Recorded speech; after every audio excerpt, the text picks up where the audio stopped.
В эфире Абхазского телевидения информационный выпуск новостей Сапшила. С вами сегодня я, Гугуца Вардания. Мы расскажем вам о самых значимых событиях этого дня. Здравствуйте!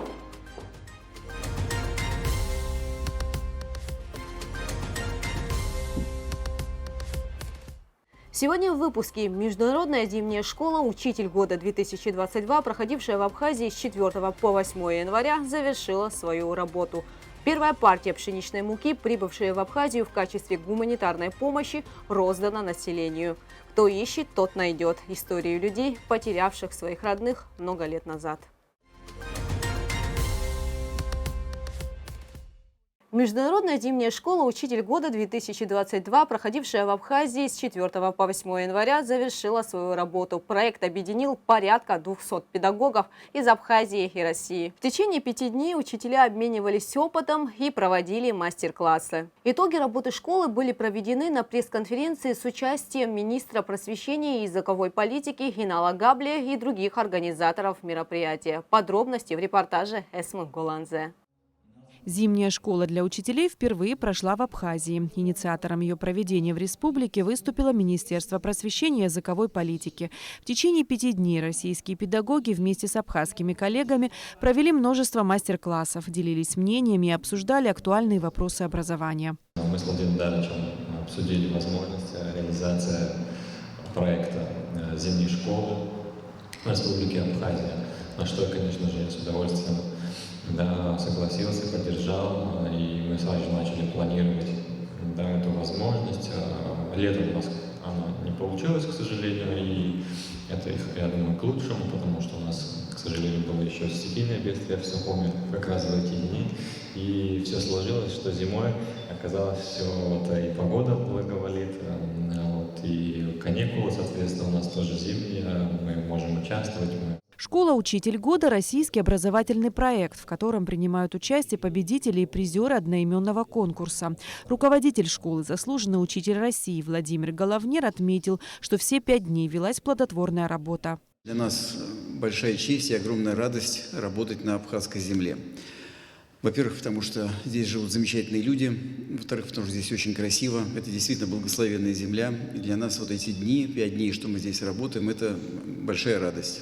Нас здесь 40 педагогов, победителей и призеров всероссийских конкурсов «Учитель года России». Мы представляем здесь 25 регионов Российской Федерации. Это такая довольно представительная команда. Мы привезли сюда больше 100 мастер-классов, которые на протяжении уже прошедших дней и завтра еще будут продолжаться, наполняют содержанием основную идею зимней школы, то есть обмен профессиональным опытом между педагогами Российской Федерации и Республики Абхазия. Мастер-классы были разной направленности – биология, математика, химия, физика, абхазский и русский языки и многое другое. Главное, что ни один из предметов не был скучным. Оригинальные подходы к обучению и воспитанию стимулируют профессиональный рост и, конечно же, творчество у детей и взрослых. Такой заинтересованности увидишь нечасто. И особенно приятно работать с учителями, которые просто рвутся на каждый мастер-класс. И хочу отметить следующее, я такого еще нигде не видел, что в первый день на моем мастер-классе было 19 человек, сегодня у меня был последний мастер-класс, на нем 19 человек. То есть за все это время, в праздничные дни, ни один человек не потерялся. Очень приятно. В работе приняли участие более 140 учителей из Абхазии. Для наших педагогов зимняя школа – отличная возможность получить новые знания и обменяться опытом с российскими коллегами. Я могу забрать в свою школу много нового, которое я сегодня получила здесь, в Сухуми. Мастер-классы, которые проходили, они были очень интересны. Я сама веду историю, как историк. Очень много интересного было услышано и увидено. Я постараюсь с нового учебного года, уже с января, обязательно детям показать это все, поделиться своими какими-то знаниями, которые я получила. Замминистра просвещения и языковой политики Ада Кварчелия присутствовала на мастер-классах, в частности, по проектной работе. Она отметила, что сегодня это направление очень актуально. Проектная деятельность это где развивается именно гражданство нашего человека, где он воспитывается именно живой патриотизм. Наши преподаватели наглядно увидели, насколько это сегодня проектная деятельность, в общем-то, может в какой-то степени заменить классно-урочную систему. Сегодня мы должны привлекать именно удачный, успешный опыт и принимать у себя в своей системе образования, внедрять их. Министр просвещения и языковой политики выразил надежду на продолжение проекта. Ведь школа «Учитель года» проводится не только зимой, но и в период летних каникул. Надеюсь, ограничения, наложенные ковидом, они все будут ослабевать с каждым месяцем. И это зависит от нашей дисциплины в том числе. Я это хочу подчеркнуть. Вакцинация педагогов у нас продолжается. Это для нас очень актуальный и важный вопрос. Поэтому чем больше мы проявим тут ответственность, тем больше возможностей откроется перед нами для проведения такого рода мероприятий. Все участники проекта получили сертификаты. Кроме того, будет создан общий методический цифровой банк, куда войдут авторские разработки педагогов. Исмагуланзе, Михаил Братухин, Абхазское телевидение.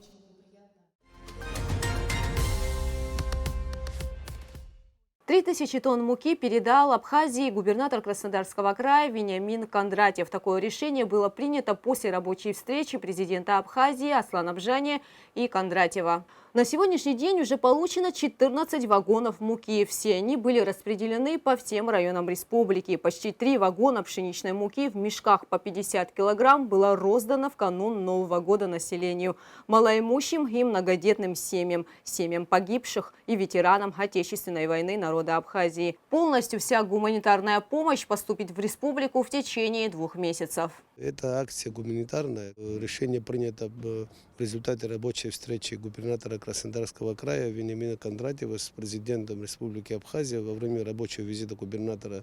И вот пожелание было губернатора какую-то помощь гуманитарную оказать Абхазии. И исходя из того, что край является сегодня аграрным краем, они выделили 3000 тонн зерна Абхазии. И затем уже в силу того, что у нас переработки зерна не было, мы попросили, и они 3000 тонн муки поставляют уже в течение 2 месяцев. Наверное, будет поставлена вся мука. Эта мука будет распределена по всей Абхазии, во все села, через главы администрации районов, через главы администрации сел, практически в каждую семью, где это необходимо, кто желает. Вот люди хотим, чтобы знали, что они могут обратиться прямо к главе села, к своему или в управление, и таким образом они получат муку. Эта мука практически достаточно для того, чтобы в каждую семью попала. Это вот такая вот добрая акция губернатора Краснодарского края, руководства Краснодарского края, такой дружеский жест. И поэтому на Новый год в связи с тем, что все-таки пандемия свои результаты, такие вот отрицательные результаты в плане вот продуктов, питания и всего остального. Вот это было такое решение принято совместно президентом Абхазии и губернатором Краснодарского края. На сегодняшний день в какие районы уже доставлена мука? Во все районы мы 14 вагонов получили. Вагоны это примерно 67 тонн. Это 14 вагонов было во все районы распределены. Мы стараемся не складировать, но мука была, чтобы роздана, и поэтому в районах во всех, вот в Ачимчирах и в Гудаутах по 3 вагона мы смогли уже поставить, остальные по 2. И в дальнейшем будем также по мере необходимости поставлять во все районы. Практически мы стараемся, чтобы его не складировать, не задерживать, а отдать населению. Это вот так было задумано решением руководства края и республики. Поэтому задача стоит у нас, чтобы это распределить по всему населению Абхазии. Начинали из того, что это малоимущим семьям, многодетным, семьям погибшим, но муки, 3000 тонн, это достаточное количество муки, и практически всем желающим, кто нуждается в нем, кого считает администрация села, чтобы мука была в той семье, она туда и поступит. Практически все желающие могут приобрести его за безвозмездную помощь. На 87-м году ушла из жизни ветеран труда Гулия Ашуба. Энергичная, сильная, добрая и жизнерадостная. Всю свою жизнь она посвятила любимой работе. Гулия Ашуба более 50 лет проработала в типографии. Мы пересеклись с ней после войны. Очень многие женщины тогда взялись в виде подработки какой-то. за продажу, распространение газет, которые выходили здесь у нас в республике. И вот она была одной из таких женщин, тем более она работала всю жизнь в типографии, была близка к этому. И ее все звали Пуля. Я даже не знал, откуда это, что, откуда это взялось. И как-то у нее спросила, она объяснила, это просто, говорит, мое прозвище, которое мне дали в типографии, когда я начинала там работать, такая, значит, молодая, шустрая, быстрая. И я помню очень хорошо, что она всегда с гордостью говорила о своем сыне. Таким этот человек остался в памяти, очень трудолюбивым, общительным, который много рассказывал о себе, о работе. К нам в редакцию обратилась Жанна Тарба с просьбой найти человека. В 2-летнем возрасте ее удочерили и увезли в другую страну. И вот спустя 50 лет она вернулась на родину, чтобы найти маму. Она поделилась с нами результатами собственного расследования и просит всех неравнодушных откликнуться, кто может помочь ей в поисках родного человека. 50 лет – это много или мало? Для вечности это всего лишь миг, а для человека, который одинок, это долгие годы. Именно столько времени прошло, прежде чем Жанна Тарба узнала правду о своей судьбе, вернулась на родину и обрела настоящий дом. Большая часть ее жизни прошла в Нальчике, в Кабардино-Балкарии. Как и полагается, у Жанны были мама и папа. Только вот счастья не было. И фамилию она носила не родную Тарба, а русскую – Кондратенко. Я понимала, что что-то не то. Потому что у них родилась дочь своя, и я поняла, что я вообще во-первых, мы не похожи, вообще не похожи. И я поняла, что я просто в этой семье лишний человек. Приемных родителей уже нет в живых, Нет, да? в живых давно. Когда они вам тайну раскрыли? Тайну они мне не раскрывали и не хотели раскрывать. Я нашла каким-то чудесным образом документы, среди документов просто вот что-то искала и нашла этот старое свидетельство рождения. Старое свидетельство рождения, там на грузинском языке и на русском языке перевод, маленький такой вкладыш. Вот я его нашла и поняла, что я вообще, не их ребенок. И тогда Жанна начала искать. Всем сердцем рвалась в Абхазию. На родине женщина надеялась отыскать хоть какую-то зацепку, ниточку, которая могла бы привести к родителям. Супруга моего, тоже покойного, его знакомый, он абазинец. Он делал у нас ремонт, он говорит, я еду в Абхазию. Я говорю, да, я тоже там родилась, я так хочу туда поехать.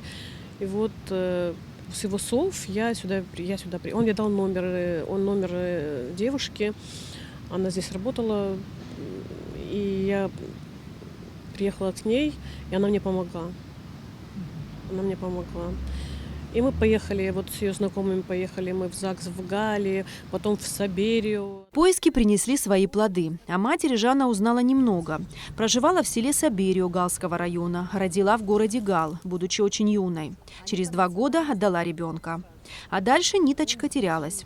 Зато Жанне посчастливилось отыскать в Абхазии родного отца, который даже не подозревал о ее существовании, но был счастлив неожиданному подарку судьбы и признал дочь. Следом Жанну приняла вся родня. Открылась и предыстория появления Жанны на свет. Моя мама была в 10 классе, нам сказала архивариус в архиве администрации города. Он был в армии, вот такой-то. А она была в 10 классе, они познакомились где-то, мать ее рассказывала, когда меня отдавали. Вот.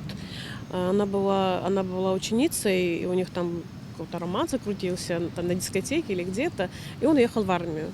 Вот он должен был через 2 года вернуться, это даже 2 года служили, он должен был вернуться, и вот перед его возвращением почему-то они решили меня отдать на удочерение. У Жанны большая семья, 3 детей, 2 из которых студенты. Мужа, к сожалению, уже нет в живых. Жанна с детьми часто приезжает в Абхазию, к родным. В планах переехать насовсем.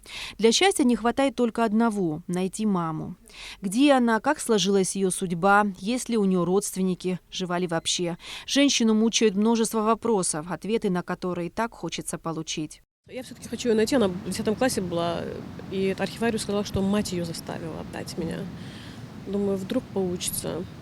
По каким-то сведениям в Саберио сказали, что она работала до 96 года у них там в ЖЭКе. Но из-за того, что мы не знаем ее настоящего отчества, мы не можем ее найти. Буква «И» просто стоит. А Геннадьевна – это ее измененное отчество. Они же меняют, когда удочеряют этот или имя, или отчество. А как ее зовут вообще полностью? Юрьева Людмила. И. Дочь Жанна Тарба, 1968 года рождения, разыскивает мать Юрьеву Людмилу, проживавшую в селе Саберио Галского района, ныне село Попенурхуа. Предположительный возраст Людмилы – 70 лет. Все, кто знает о ее местонахождении, просьба обращаться по указанным телефонам. Хочу очень найти.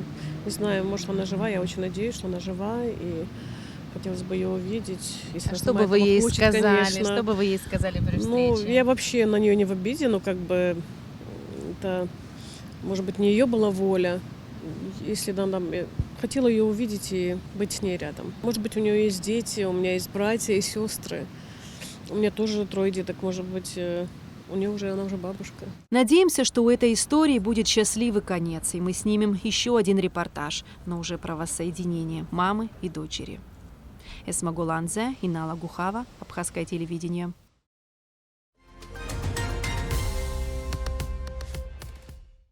И еще одна история, связанная с поиском родных. Накануне в социальной сети Facebook появилась информация о том, что некий молодой человек ищет своих родственников. Ситуация осложняется и тем, что он ничего о себе не помнит и не знает. Предполагается, что он 1988 или 1992 годов рождения. Он также предполагает, что он родом из Абхазии или Турции, так как его нашли во время уличных беспорядков в Грузии, когда ему было всего 3 года.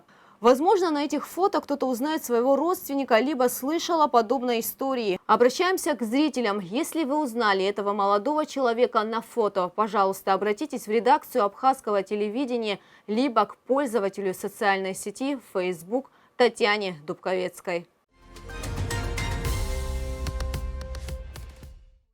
На этом наш выпуск завершен. Следующую программу Савшала проведут мои коллеги. А я с вами прощаюсь. Побольше вам положительных эмоций и хороших новостей. Всего доброго!